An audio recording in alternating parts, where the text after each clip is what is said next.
This is the TJ Hoisington Podcast. Unleash your greatness within.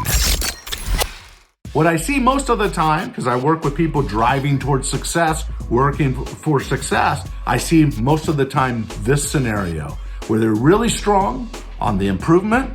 I'm telling you, they work hard to do a good job.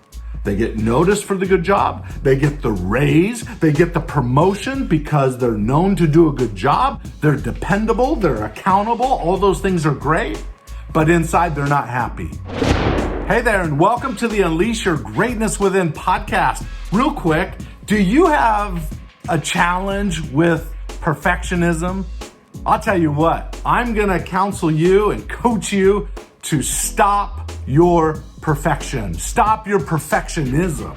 I tell you what, it'll destroy your family, it'll destroy your culture, it'll destroy your happiness, it'll destroy your goals in the long term. I'm telling you, there's a balance when it comes to perfectionism. Now, as part of this, I'm going to share with you some great statistics and some graphs around getting the balance right between self-improvement and perfectionism, and also self-acceptance, because they both have to work together in harmony to be successful. And most of the time with high achievers and leaders is they've got them flipped. They're really strong on the perfectionism and the self-improvement. You'll see the graph in a second when I show you, but then they're really low on the self-acceptance. And so I spend a lot of my time as I coach people on helping them get that balance right between the two and still achieve a lot of success. But I don't know if you saw my podcast with Dr. Nate Zinsser just a little while ago. If you haven't seen it, you can watch the whole video or download the whole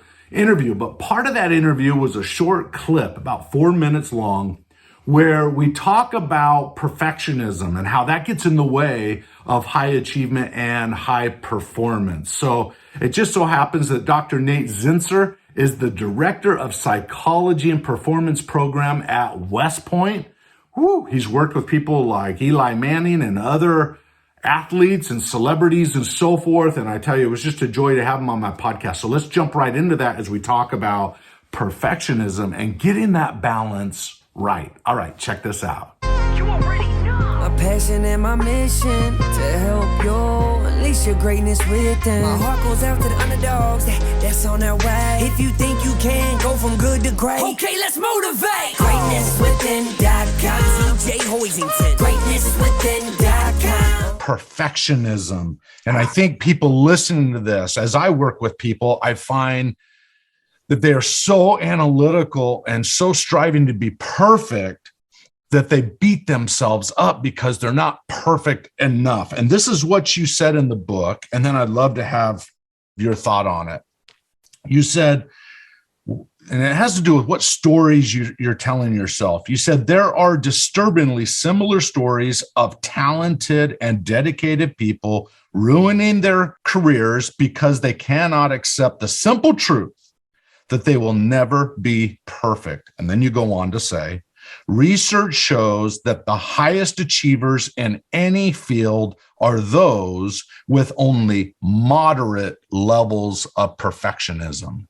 I think the research confirms what I've seen just in a clinical, in my clinical work. People who are very, very, very perfectionistic are so good at focusing almost exclusively on their setbacks, mistakes, and imperfections that they build a level of physical tension, a level of emotional worry, which in turn inhibits their next performance. It's a form of sabotage, if you will. Yeah. Perfection is a wonderful thing to strive toward. We should all attempt to be absolutely freaking perfect every time we practice and every time we play. However, striving for perfection is one thing, and that's fine, but demanding perfection from yourself each and every time is a killer. When I say don't demand it, I simply mean if you don't achieve it, acknowledge that, forgive yourself for being an imperfect human, and get back to work and see what you can learn from your imperfection see if you can be curious about it to the point where Yes. you can learn what it's teaching you, and that'll help you get closer and closer and closer. Wow, I love that. Strive for perfectionism. It's a great thing, but none of us are going to be perfect. So don't demand it. Right. Oh, Don't demand it when you don't achieve it. Okay. yes. Yes. This is a tough thing for a lot of people to put into regular practice because we have a fairly results-oriented, perfectionistic, striving culture. That's right. Here in America, North America, most of the industrialized world. And we haven't given the same degree of respect and appreciation for a little compassion and how far that can go in keeping you energized. Okay. Now, what'd you think of that little clip there? I mean, powerful stuff, right? Strive to be perfect, but don't demand it. That is a huge distinction. Here's what I find with people. So one of the things that we do as we consult and we do a lot of private coaching to increase performance of individuals and so forth, there's a tool that I use called the Harrison assessments. And I've used DISC and Myers-Briggs and so forth. And I'm not a big believer in personality tests because personality, and that would be go along with strength finders and so forth. Personality tests, it's difficult to change a personality. And so, but what the Harrison assessment does is it can track all 175 of your human traits. And it's very detailed.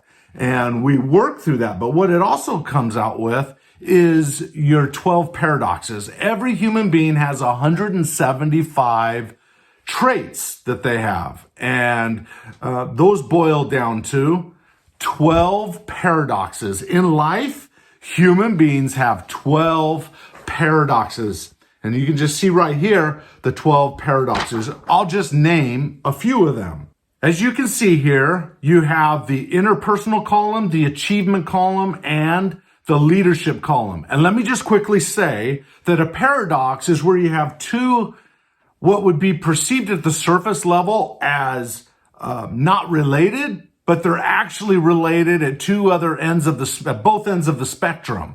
And so the key to success is being balanced in life, to drive, but also be balanced in other areas. And so as you can see on this image that you're looking at right here, is you have different things like opportunity management, coaching mindset, equity mindset. That's a big thing right now.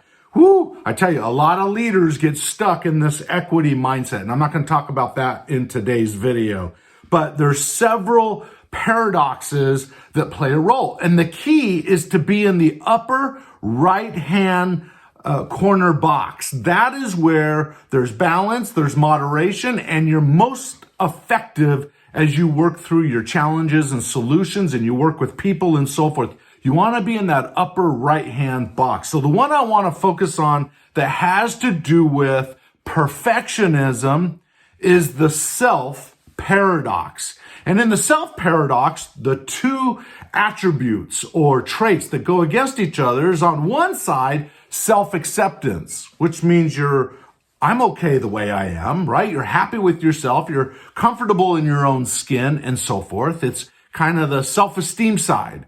And at the bottom, the thing that can pull away from that sometimes is our self-improvement score, right? There's two different traits. You all have a score. If we were to test you, you would have a score of what your self-improvement trait is, but also what your self-acceptance trait is. And so how do they play a role? Well, here's what I find.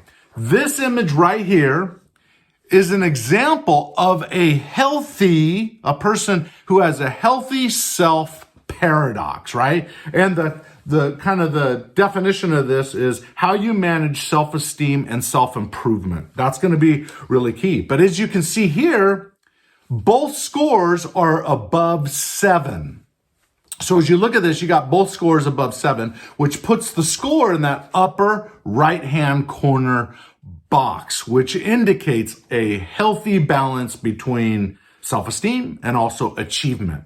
Here is what I have found after years of coaching people, particularly leaders. I have seen this, is many of them actually look like this. This is very common with leaders. They have a higher score on self-improvement and a lower score on self-acceptance. I'll show you something more extreme right now. What I often find in a high percentage of leaders and high achievers is that they have a really strong drive for self-improvement, right? It's getting to that next meeting. It's going to that next conference. It's learning all that you can learn and then using that to justify your own self-worth. And I'm telling you what, that is a poor strategy for living happy, fulfilled, and being a high achiever. The key to being a high achiever and happy while you're doing it is to be in this upper right-hand box. But as you can see here, this person is really strong at perfectionism, if you will, always working on themselves, always developing themselves. But then they use that to prove their self-worth, right? And the problem is they live in this lower box, which is they live in the self-critical, I don't know if you can see that, the self-critical quadrant here. Where you want to live is in the healthy self-esteem quadrant. You're living in the self-critical. And here's what happens under stress with someone whose reality looks like this, is they tend to flip and it creates a hurricane, and the size of that hurricane makes a big difference, right? How intense that flip is for you. But that person who has a low self-acceptance and a high self-improvement score, if you're questioned on something, boom, you might fly into the fight or flight mode, which would be the fight mode, and you will flip out and become, if you can see it there, you will become defensive. So let me ask you, have you ever become defensive? Have you ever worked really hard at something only to be questioned and then called out? Even if you're called out in a nice way and you felt internally that you kind of got a little bit defensive, yeah, here's what I would tell you. That would be a sign that yes, you have a strong drive to improve, but maybe your self-acceptance score is a little bit low. Here's my suggestion. I've taught my kids this ever since they were young. Your self-worth as an individual, your worth and potential, doesn't increase or decrease based on the quality of work or achievement that you achieve, right? Or that you work on. Doesn't increase. Someone with I'm talking about someone with a healthy self-esteem. They always desire to do good, but when they don't do good, they don't punish themselves 1,000 times in their own thinking through regret or playing the movie over and over and over. No, they know that they're a person of worth. They know that they have value, and that does not prevent them from still becoming whatever that they want to become. Now, is it possible that someone could be a 10 on self-esteem and a 2 on self-improvement? Yeah. The problem is they're so happy with themselves, they don't feel the need to grow. And that can happen every once in a while. But I got to be honest with you, I don't see that very much. What I see most of the time, because I work with people driving towards success, working for success, I see most of the time this scenario where they're really strong on the improvement. I'm telling you, they work hard to do a good job. They get noticed for the good job. They get the raise. They get the promotion because they're known to do a good job. They're dependable. They're accountable. All those things are great. But inside, they're not happy. Inside, they're not fulfilled. And why is that? It's because they've attached their perfectionism to their innate worth. And I'm saying that's a dangerous place to be. So what are we saying? Strive, as Dr. Nate Zinsser said, strive for perfection, but don't demand it. Find some balance between I did a good job or I did a really good job, but I also like myself and appreciate myself and believe I'm capable of great things. Now remember, the key is to have both scores high, not one or the other, because then that makes you off balance, right? So when you're really strong in one trait and not in the opposite trait, the yin and the yang, guess what? That makes that strength actually a weakness because you're hard to work with. Okay, so I just tried to share some of the data with you. Listen, if you would like to have a Harrison assessment done on you, where we can track all 175 traits that you have as an individual, the level of, let's say, acknowledgement or recognition that you have, the level of seeking to achieve goals, or your authoritative level, the desire to lead and to guide others. And there's 175 of these that are, you're assertive. Do you take time to put forth your own wants and needs, or are you just really helpful all the time? And then you become the bottleneck of future success. Now, we don't need to go into all those paradoxes, but if you're interested in having some private coaching by me, I will do that. And we'll run this report on you. It's a simple assessment, but let me tell you something. It spits out a report that is over 40 pages long, and it gives you so much data that's written directly to you based on your individual characteristics. And the beautiful thing is, as I work with people over a period of time, we take another test, and I got to tell you what, they change or improve in some of the traits that they want to work on. When they set goals to improve on a trait, and I tell you what, everything affects everything else. All of a sudden, these people start becoming more effective. Maybe, here's another paradox, right? As a leader, is maybe you're really good with enforcement, and that's a really good score, but your warmth and empathy score is only a 2. Does that cause a problem? You bet. The flip side will also cause a problem. You could be a 10 on warmth and empathy, but only a 2 on enforcement, and people don't respect you, right? They like you, but they don't respect you. So the key is getting both of those balanced so you're up in that right-hand corner. All right, I know I went long. Hopefully that makes sense. I just want you to think about perfectionism. Get rid of trying to be perfect all the time. Just do the best job you can do. You're only in competition with your own best self. Remember, your potential and your worth doesn't increase or decrease. It may in the marketplace, but not your innate worth. Will not increase or decrease based on the level of performance, the success or the failure that you have. The key is to be happy within your own skin, all right? And everybody has the potential to get there. Whether you grew up with a lot of love or not, you can get there if you fill your mind with the right things. And that's what we try to do here on the Unleash Your Greatness Within podcast, is fill your mind with positive, upbeat material and real material with meat that isn't just positive thinking. It actually is applicable and real and causes you to think a little bit deeper. Sometimes you got to pull the weeds out of the garden. Jim Rohn would always say that. You got to pull the weeds out of the garden, and we help you find the weeds and then give you tools to help you improve. So go to greatnesswithin.com and let us know if you'd be interested in me working with your team. Let me know if you'd be interested in working with you individually, and we'll run the report. Hey, we'll see what it comes up with, and then I'll give you some tools on how to improve and become even more effective while liking yourself at the same time. All right, does that make sense? All right, I wish you the best. Go out there and be a high achiever, but keep it in check. Now go unleash your greatness within.